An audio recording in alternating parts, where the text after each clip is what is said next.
Hi there, Tyler Jeffcoat here from Seller Accountant, and today I want to talk to you about scorecarding or dashboarding your e-commerce business.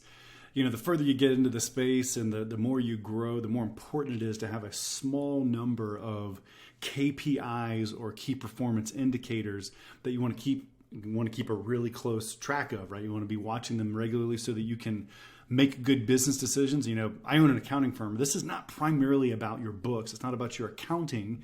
That's in the rear view mirror. This is about having data that helps you understand how your business is trending and help you understand more real time what kind of adjustments you might need to make in your business. So let me talk about this in a couple different ways here really quickly in this video. One is that you may have read Traction by Gina Wickman. I want to recommend it to you. But basically, as your business scales, you're going to pick a couple of books like 4 Disciplines of Execution or Traction, the one that's on the screen here. And you're going to really focus on trying to be able to manage your business using data. One of the things that is going to be key, in fact, you can kind of see it over here on the right-hand side, is a scorecard, is deciding on some measurables. If you haven't read the book yet, read it. Let me talk about how the measurables work specifically for an e-commerce business. So this is a pretty recent set of data, not a very attractive slide here, but this is for an Amazon dominant brand, how we're performing over the last year or so. So you can kind of see over here on the right-hand side in the blue area, we have our cost of goods sold a little less than a third. That's actually an improvement over last year. We were able to negotiate better terms with our suppliers. Our Amazon fees are at about 32, also about a third. So Amazon with pick and pack and the 15% commission is getting almost a third of our business.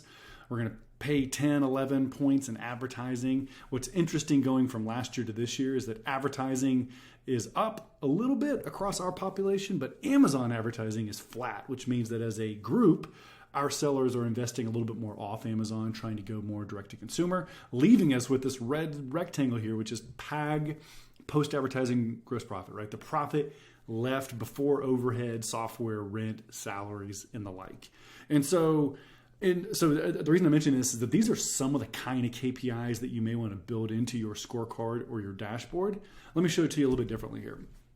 And I'm in the way down at the bottom in here. I'll get down there in a minute. But if I'm trying to understand how effective my brand is at producing profitability, I need to understand sales. And I might need to understand sales year over year so that I can understand how this month, I'm sitting in August right now. How did August compare to last August because of the seasonality? I want to understand how my landed cost of goods sold is trending over time. Obviously, the Amazon fees and ads are critical, and I'm going to be left with that PAG number we just talked about. And then I want to understand how my inventory is performing so that I can see how good I am at creating return on working capital, which is this bottom number down here. So this is a really kind of a scary slide to look at here. But the picture I'm trying to paint for you here is these are the kinds of things that you want to be tracking over time. But here's the problem, is that tracking these things over time using some kind of a manual system, which believe me, we've done lots of that in our CFO practice here at Seller Accountant, it's a real pain because there's so many data points. And so one of the least utilized features of the tools that are out there, let's say you're using Seller Labs or Sellex or Managed by Stats or Helium 10 or Techometrics or any of the other 1,000 tools that are out there. We buy a tool and we use it for generating reviews and feedback. We use it for maybe managing a PPC campaign.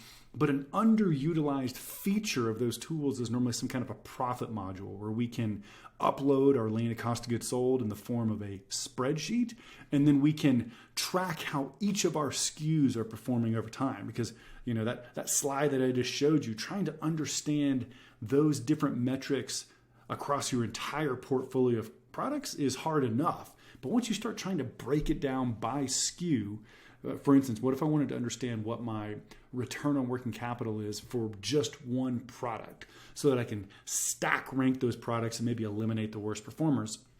Really hard to do that if you're using a manual system. Actually, it's not hard, it's just manual. And so every time you fill out a spreadsheet, you got to go redo it because the data is outdated a day later. And so using some kind of a tool that allows you to assign a cost per SKU and then customize the date range algorithmically, right? Using API connections with Amazon so that I can go in and I can monitor the performance of my different SKUs, my different product lines over time.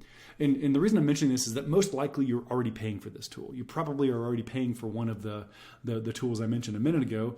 Just use it. Click on the profit area of it and get better at understanding how the product level profitability is presented within that tool, and then actually download the spreadsheets and use those spreadsheets to help you make better choices on your brand performance, your advertising, your sourcing, etc. So this is a little hack we use for our clients. It's been really effective. I hope it serves you. Have a wonderful day.